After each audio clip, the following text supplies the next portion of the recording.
जो धर्म बताया गया उसमें चित्त भ्रांत सा हो जाता है। आप उद्देश्य को केवल पढ़ते हैं, उसके वास्तविक अर्थ की जानकारी नहीं रखते। जो ब्राह्मण केवल पाठ मात्र करते हैं, अर्थ नहीं समझते, वे दो पैरों वाले पशु हैं। अतः मैं आपसे मोहनाशक वचन सुनाता हूँ। अकार ब्रह्म कहे गए हैं, भगवान विष्णु उकार बतलाए गए हैं, मकार को भगवान महेश्वर का प्रतीक माना गया है।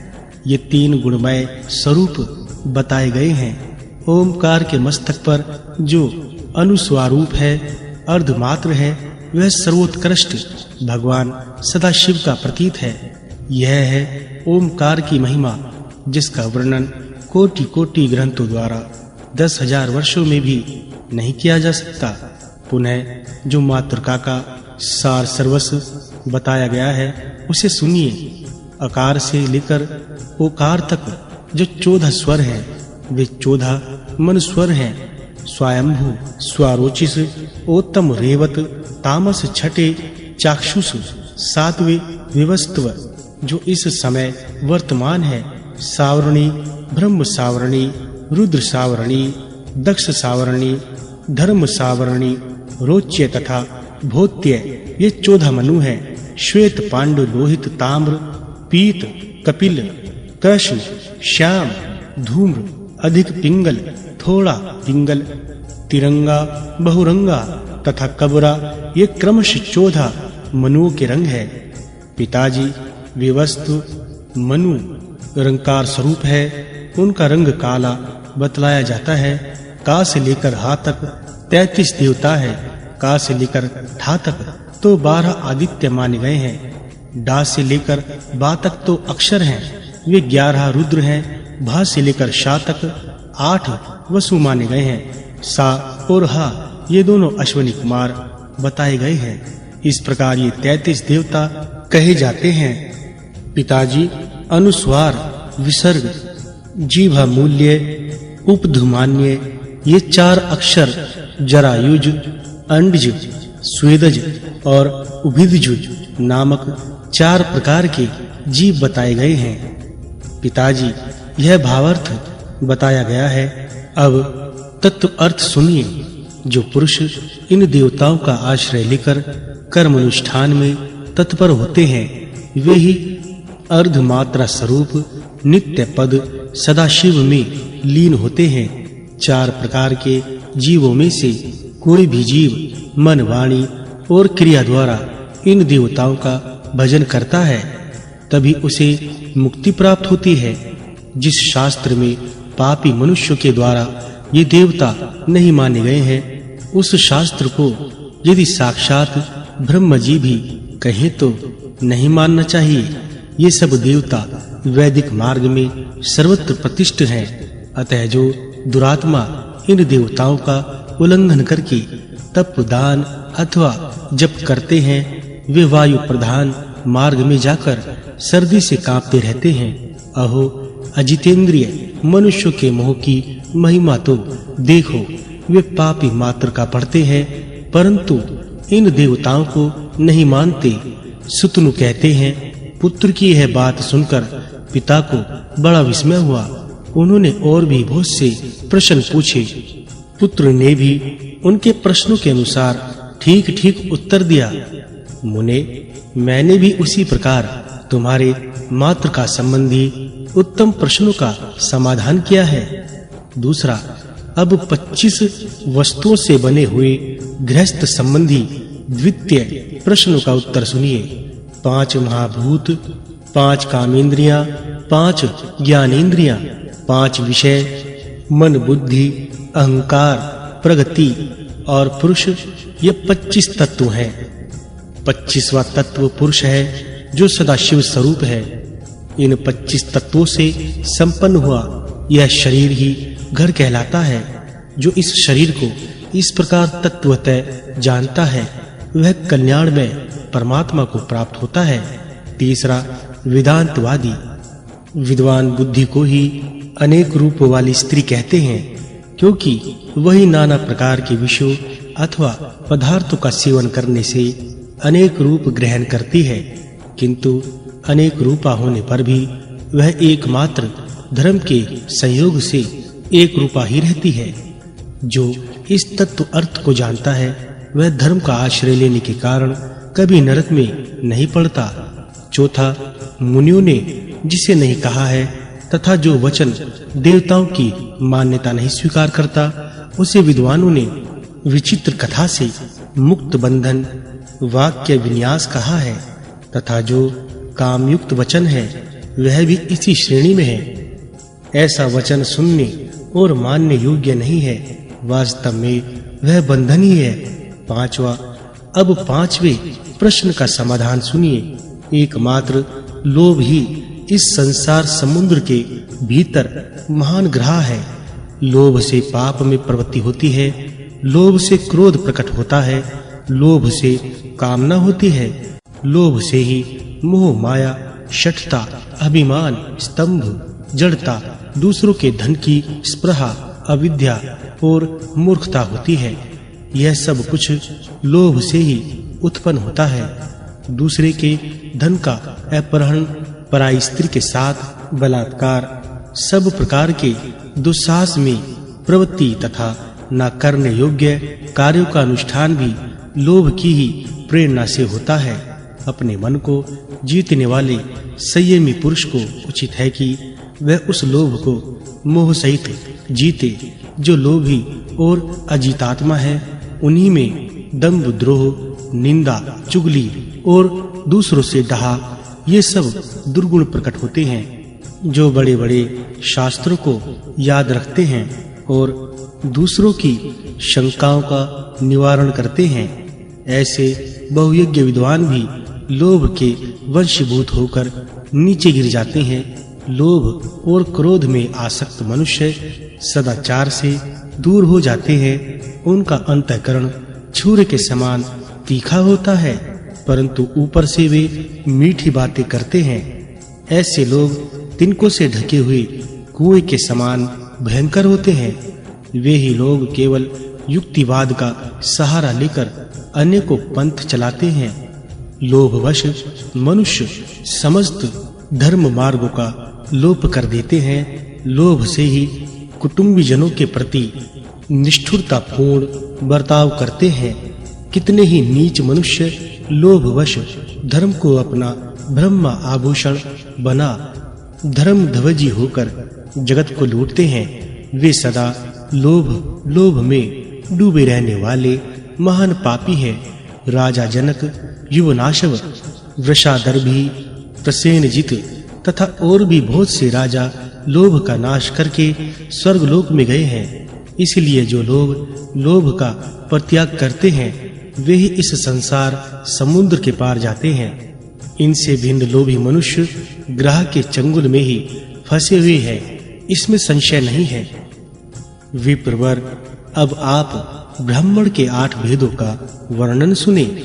मात्र ब्राह्मण, क्षोत्रिय, अनुचान, भ्रूण, ऋषिकल्प, ऋषि और मुनि ये 8 प्रकार के ब्राह्मण श्रुति में पहले बताए गए हैं।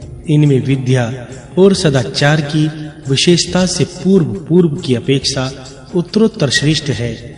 जिसका जन्म मात्र ब्राह्मण कुल में हुआ है वह जब जाति मात्र से ब्राह्मण होकर ब्राह्मणोचित उपनयन, संस्कार तथा वैदिक कर्मों से हीन रह जाता है तब उसको मात्र ऐसा कहते हैं जो एक उद्देश्य को त्याग कर व्यक्तिगत स्वार्थ की अपेक्षा करके वैदिक आचार का पालन करता है। सरल, एकांत प्रिय, सत्यवादी तथा दयालु है उसे ब्राह्मण कहा गया है।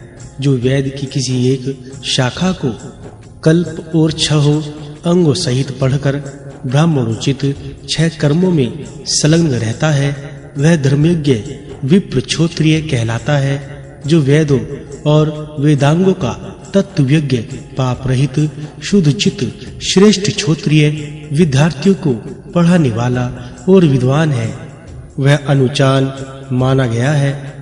जो अनुचान के समस्त गुणों से युक्त होकर केवल यज्ञ और स्वाध्याय में ही संलग्न रहता है। यज्ञ शिष्ट अन्न भोजन करता और इंद्रियों को अपने वश में रखता है। ऐसे ब्राह्मण को श्रेष्ठ पुरुष ब्रह्मण कहते हैं, जो संपूर्ण वैदिक और लौकिक विषयों का ज्ञान प्राप्त करके मन और इंद्रियों को वश में रखते हुए सदा आश्रम में निवास करता है। वह ऋषि कल्प माना गया है, जो पहले उधर व्रता नैष्ठिक ब्रह्मचारी होकर नियमित भोजन करता, जिसको किसी भी विषय में कोई संदेह नहीं है, तथा जो शाप और अनुग्रह में समर्थ और सत्य प्रतिज्ञ है। ऐसा ब्राह्मण ऋषि माना गया है, जो निर्वृत्ति मार्ग में स्थित संपूर्ण तत्वों का ज्ञाता, काम क्रोध से रहित, ध्याननिष्ठ, निष्क्रिय, जितेंद्रिय तथा मिट्टी और स्वर्ण को समान समझने वाला है। ऐसे ब्राह्मण को मुनि कहते हैं। इस प्रकार वंश, विद्या और व्रत, सदाचार और ऊंचे उठे हुए ब्राह्मण त्रिशुल्क कहलाते हैं।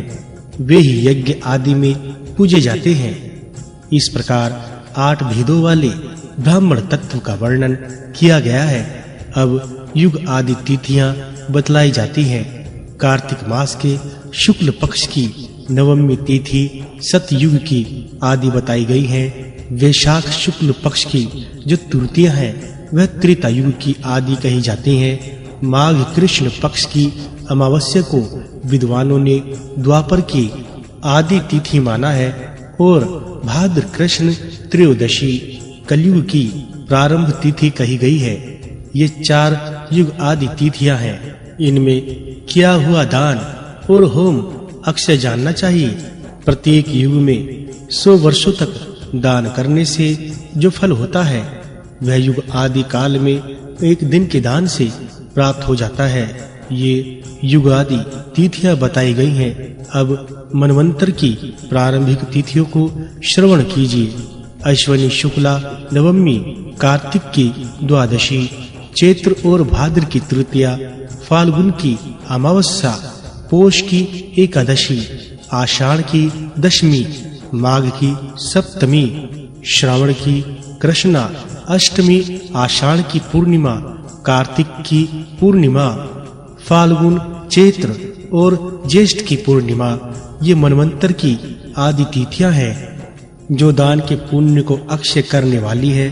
भगवान सूर्य जिस तिथि को पहले रथ पर आरूढ़ हुए, वह ब्राह्मणों द्वारा माघ मास की सप्तमी तिथि बतलाई जाती है, जिसे रथ सप्तमी कहते हैं। उस तिथि को दिया हुआ दान और किया हुआ यज्ञ सब अक्षय माना गया है। वह सब प्रकार की दरिद्रता को दूर करने वाला और भगवान सूर्य की प्रसन्नता का साधक बताया गया है। विद्वान पुरुष जिसे सदा उद्वेग में डालने वाला बताते हैं, उसका यथार्थ परिचय सुनिए। जो प्रतिदिन याचना करता है, वह स्वर्ग में जाने का अधिकारी नहीं है। जैसे चोर सब जीवों को उद्वेग में डाल देता है, उसी प्रकार वह भी है। वह पापात्मा सब के लिए सदा उद्वेग कारक होने के कारण नरक में पड़ता है। ब्राह्मण, इस लोक में किस कर्म से मुझे सिद्धि प्राप्त हो सकती है और मृत्यु के पश्चात यहाँ से मुझे कहाँ किस लोक में जाना है? इस बात का भलीभांति विचार करके जो पुरुष भावी कलेश के निवारण का समुचित उपाय करता, विद्वानों ने उसी को दक्ष पुरुषों से भी अधिक दक्ष चतुर शिरोमणि कहा है। पुरुष अपनी आयु में से 8 मास, 1 दिन अथवा संपूर्ण पूर्वावस्था में अथवा पूरी आयु भर ऐसा कर्म अवश्य करे, जिससे अंत में वह परम सुखी हो और निरंतर उन्नति के पथ पर बढ़ता रहे। वेदांतवादी विद्वान अर्ची और धूप ये 2 मार्ग बतलाए हैं। अर्ची मार्ग से जानने वाला पुरुष मोक्ष को प्राप्त होता है और धूम मार्ग से जानने वाला जीव स्वर्ग में पुण्य फल भोगकर पुनः इस संसार में लौट आता है। सकाम भाव से किए हुए यज्ञ आदि द्वारा धूम मार्ग की प्राप्ति होती है और निष्कर्म्य कर्म फल त्याग एवं ज्ञान से अर्ची मार्ग प्राप्त होता है।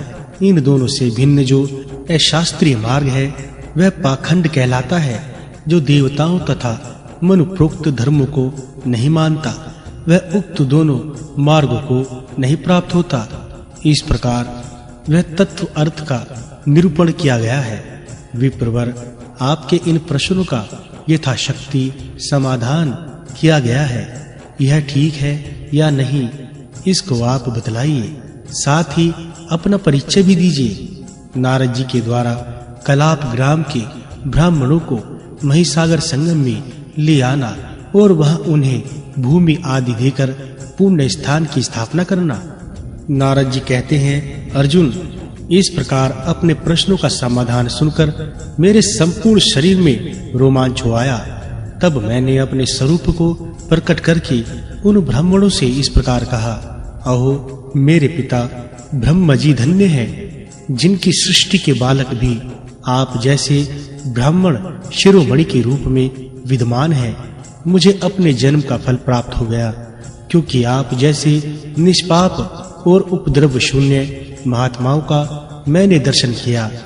इतना सुनते ही वे शतातप आदि ब्राह्मण सहसा उठकर खड़े हो गए और अर्घपाद आदि पूजा सामग्रियों से मेरे स्वागत सत्कार में लग गए। तत्पश्चात साधु जनोचित वाणी में वे इस प्रकार बोले, हम धन्य हैं, क्योंकि आप साक्षात देवर्षि नारद यहाँ हम लोगों के समीप पधारे हैं। देवर्षे, कहाँ से आपका शुभागमन हुआ है और अब कहाँ जाने का विचार है?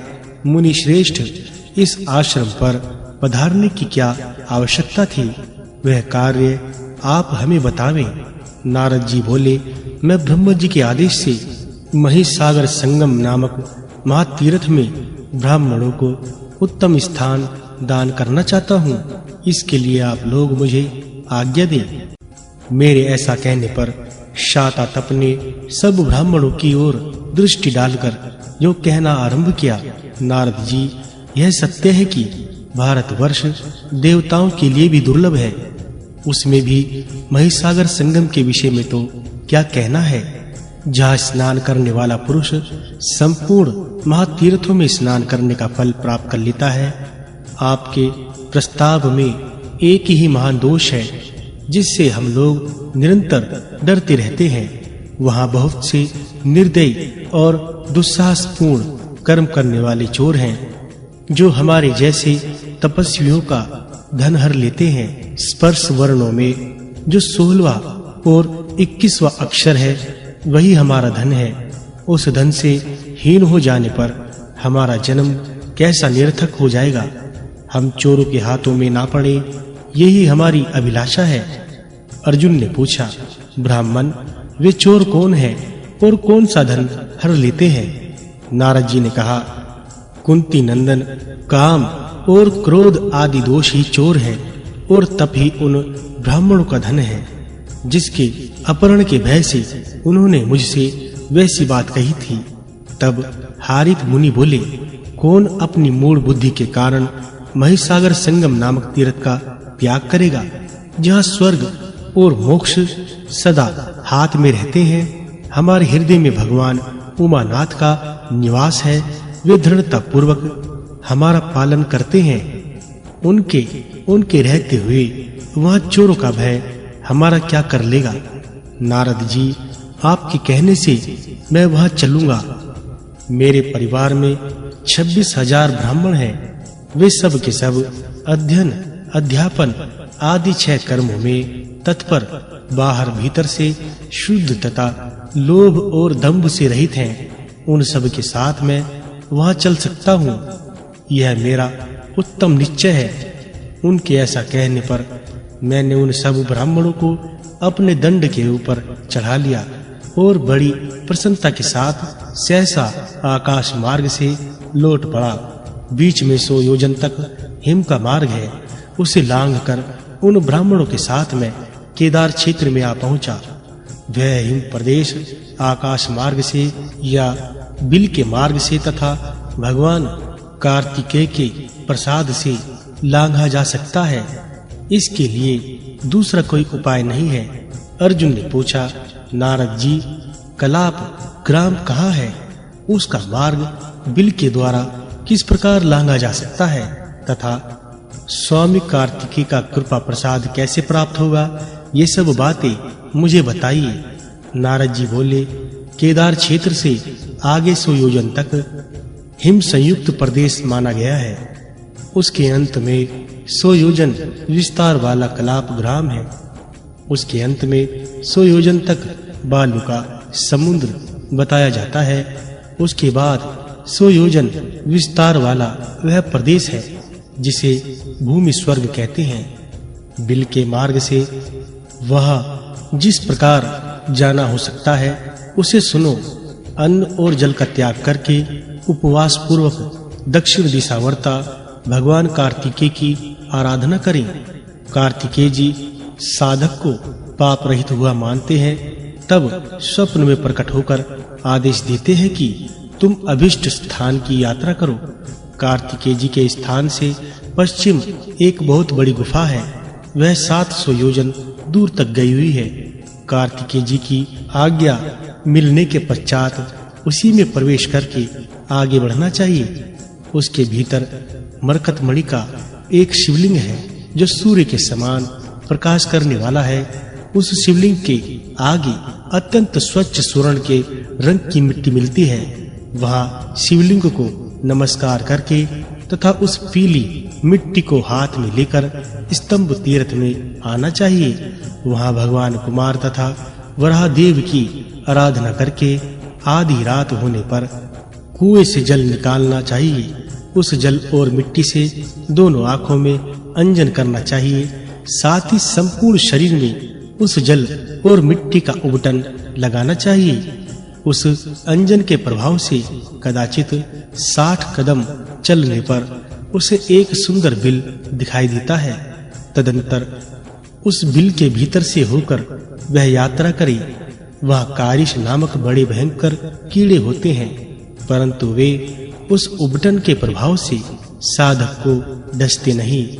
उस बिल के भीतर भगवान सूर्य के समान तेजस्वी सिद्ध पुरुषों का दर्शन करते हैं। साधक आगे बढ़ता है और परम उत्तम कलाप ग्राम में पहुंच जाता है। वहां के मनुष्यों की आयु 4000 वर्ष की बतलाई गई है।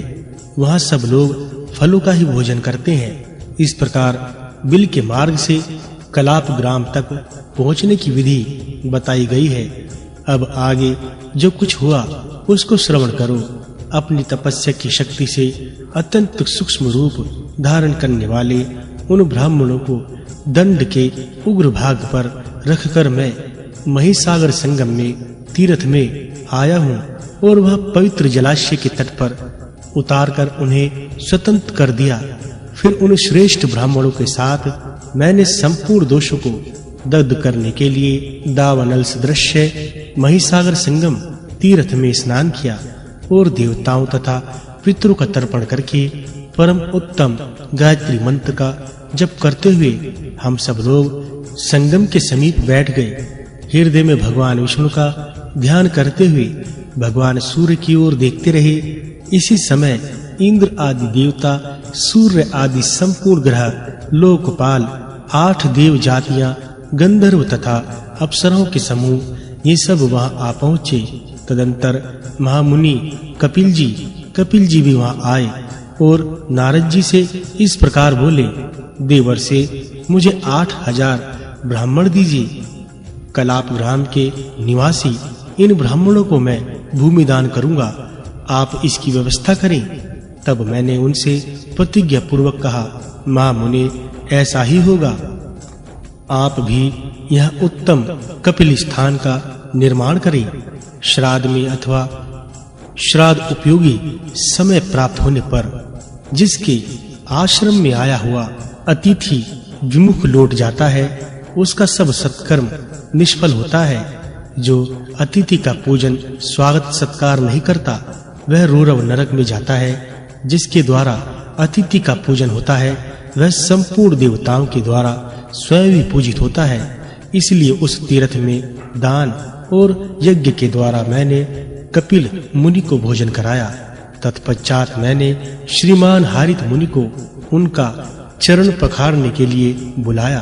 तब मैंने ब्राह्मणों से कहा, पूर्व काल की बात है, महर्षि अंगिरा के कुल में एक प्रसिद्ध ब्राह्मण हुए थे। वे महान विद्वान थे, परंतु प्रत्येक कार्य में अधिक विलंब किया करते थे। उनके पिता का नाम महर्षि गौतम था। वे सब कार्य भलीभांति सोच विचार कर बहुत देर के बाद प्रारंभ करते थे। उनके द्वारा चिरकाल में कार्य सिद्ध होने के कारण वे जनसाधारण में चिरकारी कहे जाने लगे। एक बार चिरकारी की माता से कोई अपराध हो गया। उससे कुपित होकर उनके उदिग्दर्शी पिता ने अन्य सब पुत्रों को छोड़कर केवल चिरकारी को आदेश दिया कि तुम अपनी इस माता को मार डालो। उन्होंने बड़ी देर के बाद उत्तर दिया, अच्छा ऐसा ही करूंगा। परंतु वे तो स्वभाव से ही चिरकारी थे। अपनी चिरकारिता का विचार करके चिरकाल तक इस विषय में सोच विचार करते रहे। मैं पिता की इस आज्ञा का पालन कैसे करूं? अपनी माता को कैसे मारूं?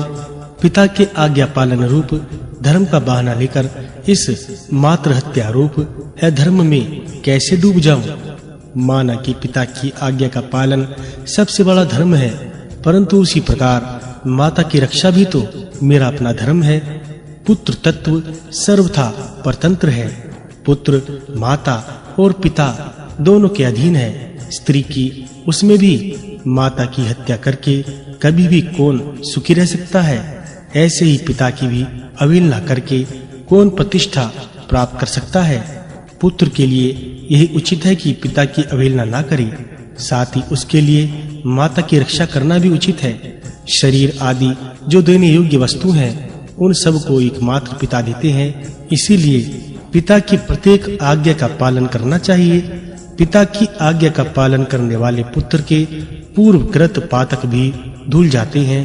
पिता स्वर्ग है, पिता धर्म है और पिता ही सर्वश्रेष्ठ तपस्या है। पिता के प्रसन्न होने पर सब देवता प्रसन्न हो जाते हैं।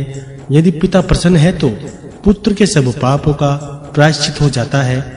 वह सब प्रकार के बंधनों से मुक्त हो जाता है। पुत्र के स्नेह से कष्ट पाते हुए भी पिता उसके प्रति स्नेह नहीं छोड़ते। यह पिता का गौरव है, जिस पर पुत्र की दृष्टि से मैंने विचार किया है। पिता का छोटा मोटा स्थान नहीं है, उनका पद बहुत ऊंचा है।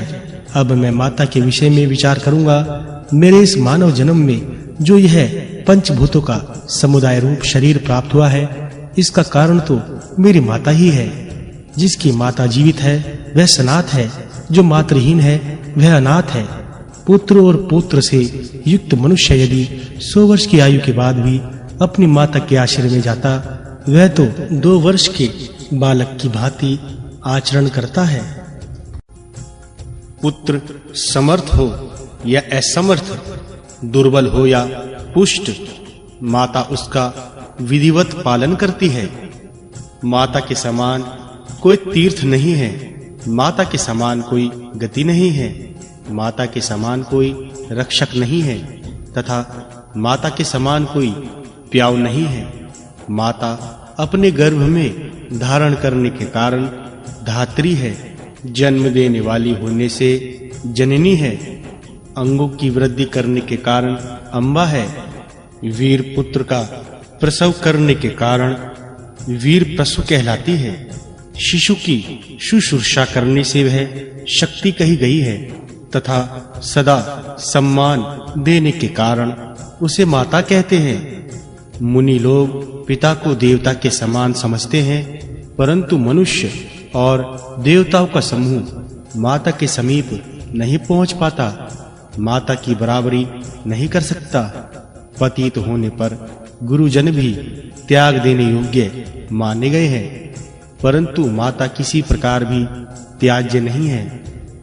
कोशिकी नदी के तट पर स्त्रियों से घिरे हुए राजा बलि की ओर वह देर तक देखती रही।